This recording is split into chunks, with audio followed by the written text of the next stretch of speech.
सुप्रभात बच्चों, मैं सुमन आपकी हिंदी की अध्यापिका। आज हम महाभारत का पाठ नंबर 9 पढ़ेंगे, जिसका नाम है द्रोणाचार्य। यह द्रोणाचार्य के विषय में इसमें बताया गया है, द्रोणाचार्य का। ठीक है। आचार्य द्रोण महर्षि भारद्वाज के पुत्र थे। किसके पुत्र थे आचार्य द्रोण? महर्षि भारद्वाज के। पांचाल नरेश, पांचाल देश का जो राजा था, उनका पुत्र द्रुपद भी द्रोण के साथ ही भारद्वाज आश्रम में शिक्षा प्राप्त कर रहा था। तो दोनों साथ साथ शिक्षा प्राप्त कर रहे थे, दोनों एक साथ थे, तो उन दोनों में गहरी मित्रता थी, दोनों घनिष्ठ मित्र थे। कभी कभी राजकुमार द्रुपद जो है वो उत्साह में आकर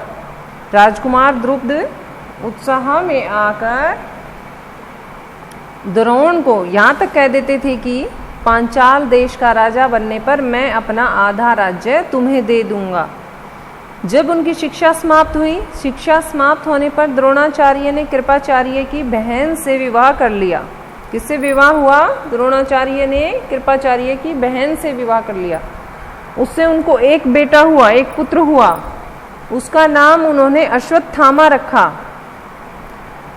आचार्य द्रोण जो थे वो अपनी पत्नी और पुत्र को बहुत प्यार करते थे। द्रोण जो है वो बहुत गरीब थे। वो चाहते थे कि मैं इतना धन कमाऊं जिससे मैं अपनी पत्नी और पुत्र के साथ सुखपूर्वक रह सकूं। तो उन्हें एक बार खबर लगी कि जो परशुराम है वो अपनी सारी संपत्ति गरीब ब्राह्मणों को बांट रहे हैं। जैसे ही उनको पता लगा आचार्य द्रोण को, तो वो भागे भागे उनके पास गए। लेकिन जब तक वो वहां पहुंचे तो परशुराम अपनी सारी संपत्ति वितरित कर चुके थे और वन गमन की तैयारी कर रहे थे। आचार्य द्रोण को देखकर वह बोले, ब्राह्मण, हे श्रेष्ठ ब्राह्मण, आपका स्वागत है, पर मेरे पास जो कुछ था वह मैं बांट चुका हूँ। अब मेरे पास आपको देने के लिए मेरा यह शरीर और मेरे पास जो धनुर्विद्या है सिर्फ वही है। अब बताइए मैं आपकी क्या सेवा कर सकता हूँ, मैं आपके क्या काम आ सकता हूँ? परशुराम ने आचार्य द्रोण से पूछा। तब द्रोण ने उनसे सारे अस्त्रों के प्रयोग तथा रहस्य सिखाने की प्रार्थना की। आचार्य द्रोण जब परशुराम के पास पहुंचे तो वो अपनी सारी संपत्ति वितरित कर चुके थे। इस पर परशुराम ने उनसे पूछा, अब बताओ मैं आपके क्या काम आ सकता हूँ? तो द्रोण ने क्या कहा उन्हें? द्रोण ने कहा, आपके पास जो अस्त्र हैं उन अस्त्रों का प्रयोग करना आप मुझे सिखाइए तथा रहस्य सिखाने की प्रार्थना की। उनसे अस्त्रों का प्रयोग तथा रहस्य सिखाने की प्रार्थना की। परशुराम ने उनकी यह प्रार्थना स्वीकार कर ली, उन्होंने उनकी यह बात मान ली और आचार्य द्रोण को धनुर्विद्या की उन्होंने पूरी शिक्षा दे दी। जो कुछ वो धनुर्विद्या के बारे में जानते थे वो सब उन्होंने आचार्य द्रोण को बता दिया। कुछ समय के बाद राजकुमार द्रुपद के पिता का देहावसान हो गया। राजकुमार द्रुपद के पिता का देहावसान हो गया और राजा कौन बन गया फिर? द्रुपद। राजा द्रुपद राजगद्दी पर बैठ गए। द्रोणाचार्य को जब इस बात का पता लगा तो उन्होंने वो बचपन में जब वो साथ पढ़ते थे उस टाइम उस समय जो राजा द्रुपद ने इनको आचार्य द्रोण से बात कही थी कि जब मैं राजा बनूंगा तो मैं आधी संपत्ति तुम्हें दे दूंगा, वो बात उन्हें याद आ गई। फिर वो सोचकर उनके पास पांचाल देश में उनसे मिलने चल पड़े कि चलो उसे याद होगा तो देखते हैं क्या करता है, वो देता है या भूल गया। उन्होंने सोचा अगर वो आधा राज्य नहीं भी देगा तो कोई बात नहीं, कम से कम कुछ ना कुछ तो देगा। आधा राज्य ना ही सही, थोड़ा बहुत धन दे, वो भी उनके काम आएगा, क्योंकि वो बहुत करीब थे। यही सोचकर द्रोणाचार्य जो है राजा द्रुपद के पास पहुंचे और बोले, ध्यान से सुनना, मित्र द्रुपद, मुझे पहचानते हो ना? मैं तुम्हारा बालपन का मित्र द्रोण हूँ। लेकिन राजा जो द्रुपद थे राजगद्दी पर बैठ गए और सब कुछ भूल गए। ठीक है, ऐश्वर्य के मद में मत हुए राजा द्रुपद को द्रोणाचार्य का आना बहुत बुरा लगा और द्रोण का अपने साथ मित्र का सा व्यवहार करना तो और भी अखरा। वह द्रोण पर बहुत गुस्सा हुए और बोले, ब्राह्मण, तुम्हारा यह व्यवहार सज्जन उचित नहीं है कि तुम एक गरीब हो, तुम्हें यह नहीं पता कि राजा से किस प्रकार बात करते हैं। मैं राजा बन गया हूं, मुझे मित्र कहकर पुकारने का तुम्हें साहस कैसे हुआ? तुम्हें मुझे अपना मित्र बताते हुए हिचकिचाना चाहिए था। तुम मुझे अपना मित्र मत बताइए। तुमने ये हिम्मत कैसे की? सिंहासन पर बैठे हुए एक राजा के साथ एक दरिद्र प्रजाजन की मित्रता कभी हुई है? आचार्य द्रोण को राजा द्रुपद ने यह वचन कहे, तुम्हारी बुद्धि कितनी कच्ची है।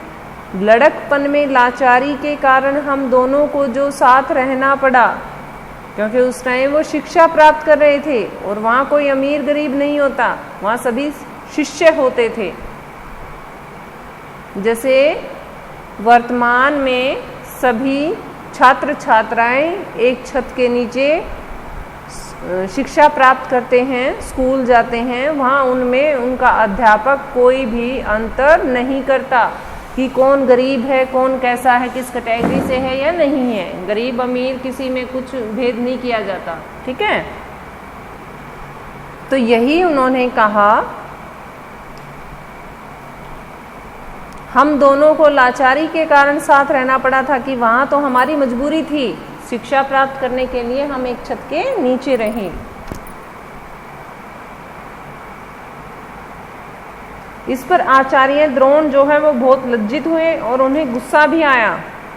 उन्होंने निश्चय किया कि मैं इस अभिमानी राजा को सबक सिखाऊंगा और बचपन में जो मित्रता की बातें हुई थी उसे पूरा करके ही चैन लूंगा। ठीक है, वह हस्तिनापुर पहुंचे और वहां अपनी पत्नी के भाई कृपाचार्य के यहाँ गुप्त रूप से रहने लगे। देखो फिर उन्होंने क्या चाल खेली।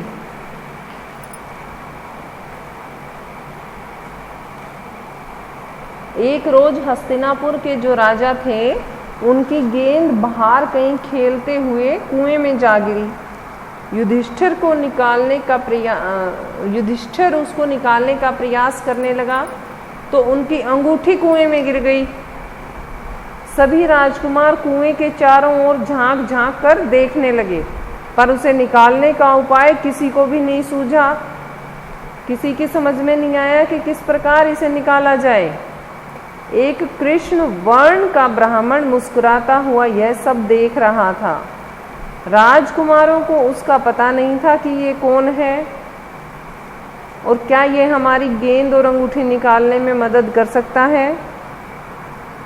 राजकुमारों को अचरज में डालता हुआ वह बोला, राजकुमारों बोलो तो मैं गेंद तुम्हारी बाहर निकाल दूं, इस पर तुम मुझे क्या दोगे। तो राजकुमारों ने कहा, हे ब्राह्मण श्रेष्ठ, आप गेंद निकाल देंगे तो कृपाचार्य के घर आपकी बढ़िया दावत करेंगे।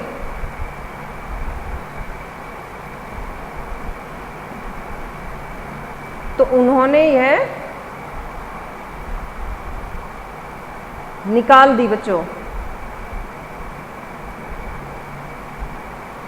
और उन्होंने अंगूठी भी निकाल दी।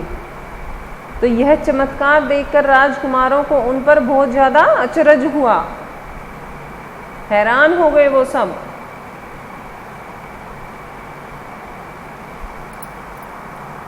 राजकुमारों ने जाकर पितामह भीष्म को सारी बात बनाई, सारी बातें सुनाई अपनी। तो भीष्म ताड़ गए कि हो न हो वह सुप्रसिद्ध आचार्य द्रोण ही हो सकते हैं।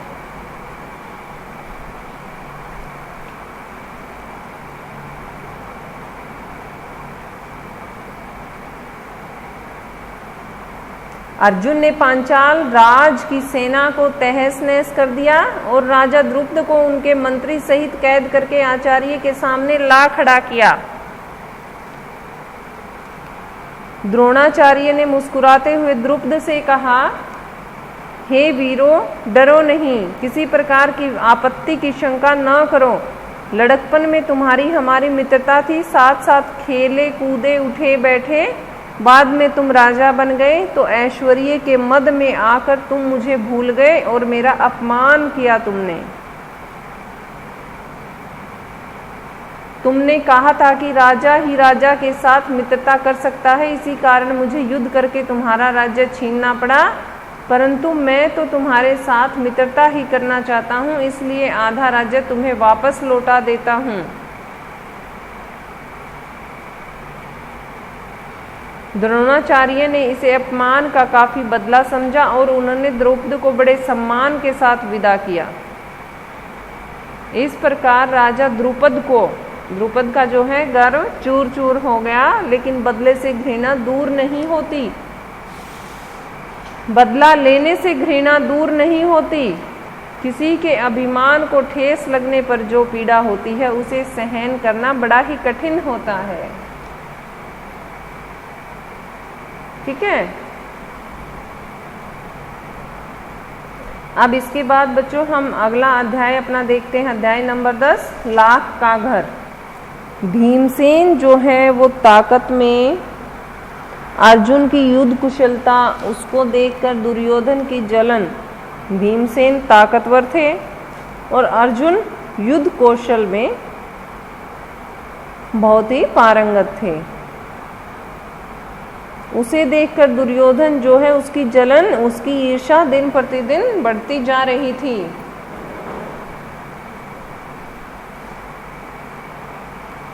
वह उन्हें पांडवों को हर हालत में उनके विनाश का, उनका नाश करने का उपाय सोचने लगा। कौन सोचने लगा? दुर्योधन पांडवों को हर हाल में खत्म करने की वो सोचने लगा। और उसकी इस कुमंत्रणा में उसका मामा शकुनी और सलाहकार, उसका मामा शकुनी और कर्ण उसके सलाहकार बने। कर्ण और शकुनी ने क्या किया? दुर्योधन का पांडवों का विनाश करने में साथ दिया कि हम तुम्हारे साथ हैं। उसको अच्छे बुरे उपाय उनके विनाश के वो बताते रहे। ठीक है। चौराहों और सभा समाज में लोग कहते कि राजगद्दी पर बैठने के योग्य तो युधिष्ठिर ही हैं। वे कहते थे कि धृतराष्ट्र तो जन्म से अंधे ही हैं। इस कारण उनके छोटे भाई पांडु ही सिंहासन पर बैठे थे। उनकी अकाल मृत्यु हो जाने पर पांडवों के बालक होने के कारण कुछ समय के लिए धृतराष्ट्र ने राजकाज संभाला था। अब युधिष्ठिर बड़े हो गए थे तो फिर आगे धृतराष्ट्र को राज्य अपने ही अधीन रखने का क्या अधिकार है? पहले तो युधिष्ठिर क्या थे? बालक थे। इसलिए युधिष्ठिर का जो है राज्याभिषेक नहीं हो सकता था। पितामह भीष्म का तो कर्तव्य यह है कि वह धृतराष्ट्र से राज्य का भार युधिष्ठिर को दिला दें। धृतराष्ट्र से राज्य का भार किसे दिला दें? युधिष्ठिर को। युधिष्ठिर ही सारी प्रजा के साथ न्यायपूर्वक व्यवहार कर सकते हैं। ज्यों ज्यों पांडवों की यह लोकप्रियता बढ़ती दिखाई दी, ईर्ष्या से दुर्योधन जो है और भी ज्यादा कुढ़ने लगा। एक दिन धृतराष्ट्र को अकेले में पाकर दुर्योधन बोला, पिताजी पूर्ववासी तरह तरह की बातें करते हैं, बहुत तरह की बातें वो लोग बनाते हैं। जन्म से अंधे होने के कारण आप राज्य से वंचित रहे, सबसे बड़े आप थे, फिर भी आपको राज सत्ता क्यों नहीं मिली? क्योंकि आप जन्मांध थे। आपके छोटे भाई के हाथ में राज सत्ता चली गई। अब युधिष्ठिर को अगर राजा बना दिया तो फिर तो हम कई पीढ़ियों तक राज्य की आशा नहीं कर सकते।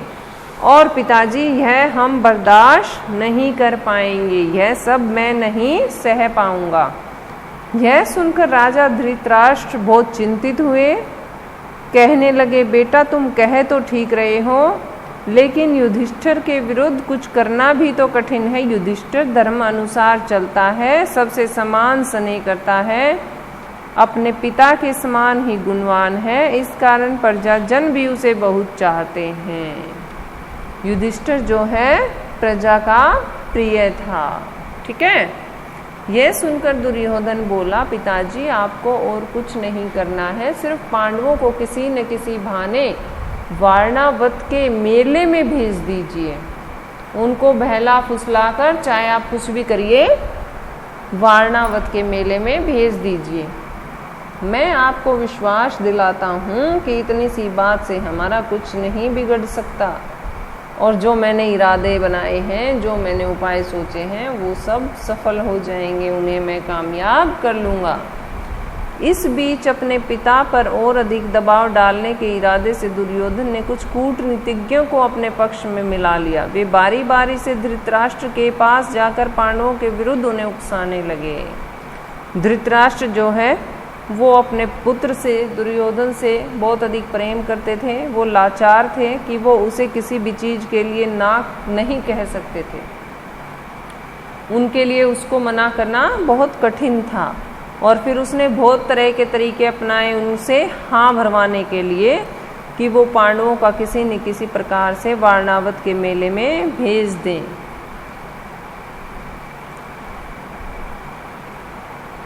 इनमें जो उनको उकसा रहे थे धृतराष्ट्र को पांडवों के विरुद्ध, इनमें मुख्य नाम था कर्णिक नामक ब्राह्मण, और जो कि कौन था कर्णिक, क्या काम करता था, शकुनी का मंत्री था।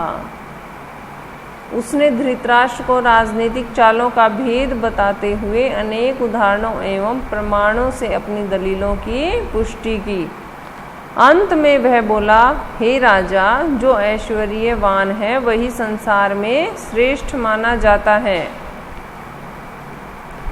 इस कारण अभी से चौकन्ने हो जाइए। कर्णिक की बातों पर धृतराष्ट्र विचार करने लगे कि दुर्योधन ने आकर कहा, पिताजी आप अगर किसी तरह पांडवों को समझाकर वारणावत के मेले में भेज देंगे तो नगर और राज्य पर हमारा शासन पक्का हो जाएगा। पांडव बड़ी खुशी से लौट सकते हैं और हमें उनसे कोई खतरा नहीं रहेगा।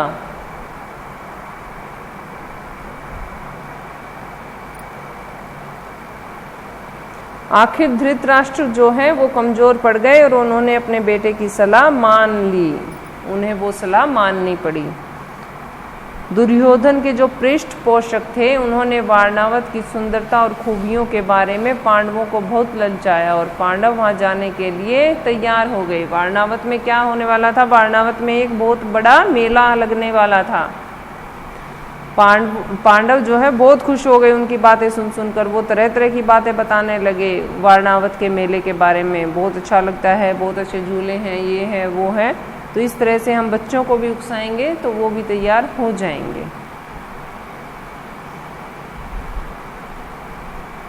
उन्होंने स्वयं आकर धृतराष्ट्र से वारणावत मेले में जाने की अनुमति मांगी, और जब वो वारणावत के लिए रवाना हुए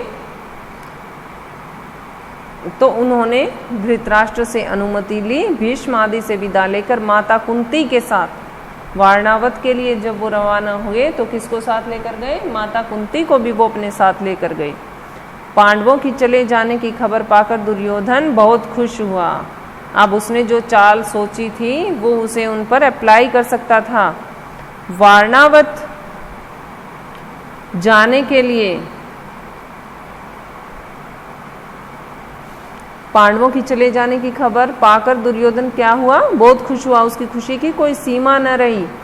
वह अपने दोनों साथियों कर्ण एवं शकुनी को साथ बैठाकर पांडवों तथा कुंती का काम तमाम करने का उपाय सोचने लगा, और उसने एक योजना बनाई। पुरोचन ने यह सारा काम पूर्ण सफलता के साथ पूरा करने का वचन दिया। पुरोचन ने भी उसकी मदद की। पुरोचन ने यह सारा काम सफलता से पूरा करने का वचन दिया और तुरंत वारणावत के लिए रवाना हो गया।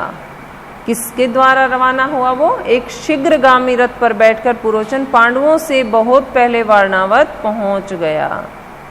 वहां जाकर उसने क्या किया? पांडवों के ठहरने के लिए एक जगह बनाई। किस किस चीज से मिलकर, किस किस चीज को मिलाकर उसने वो जगह बनाई, ये ध्यान से सुनिए आप। सन, घी, मोम, तेल, लाख, चर्बी। और कैसी थी ये सभी चीजें? जो कि बहुत जल्दी आग पकड़ने वाली थी सभी वस्तुएं, ताकि उसमें आग लग जाए और पांडव वहीं पर खत्म हो जाएं। इन सभी चीजों को मिलाकर उसने एक सुंदर भवन बनवाया। इस बीच अगर पांडव जल्दी पहुंचे तो कुछ समय उनके ठहरने के लिए एक और जगह का प्रबंध पुरोचन ने कर रखा था। मान लो अगर वो तैयार नहीं हुआ, उससे पहले वो लोग पहुंच जाते हैं, तो उन्होंने इसके अलावा एक और जगह का भी प्रबंध कर रखा था। दुर्योधन की योजना यह थी कि कुछ दिनों तक पांडवों को लाख के भवन में आराम से रहने दिया जाए और जब वे पूर्ण रूप से निशंक हो जाएं, ऐसा नहीं था कि वो उसको उन पांडवों के लाख के घर में घुसते ही उसमें आग लगा देंगे, ऐसा नहीं था। बिल्कुल वो 2 दिन, 4 दिन, 10 दिन, 5 दिन ऐसे वहाँ रहें, बिल्कुल बिना डरे, बिना भय के। उन्हें कोई भी शक ना हो, कोई शंका ना हो किसी प्रकार की, यहाँ तुम्हें कुछ नुकसान भी पहुँचा सकता है, कुछ हानि भी हो सकती है। ऐसा जब उनको बिल्कुल निश्चिंत हो जाएं, वो निशंक हो जाएं, तब रात में भवन में आग लगा दी जाए, जिससे पांडवों को जलकर, पांडव तो जलकर भस्म हो ही जाएं और कौरवों पर भी कोई दोष न लग सके। इसी के साथ हमारा महाभारत का पाठ नंबर 9 और 10 समाप्त होता है। आपको इसमें कुछ नहीं समझ में आए तो आप मुझसे संपर्क कर सकते हैं।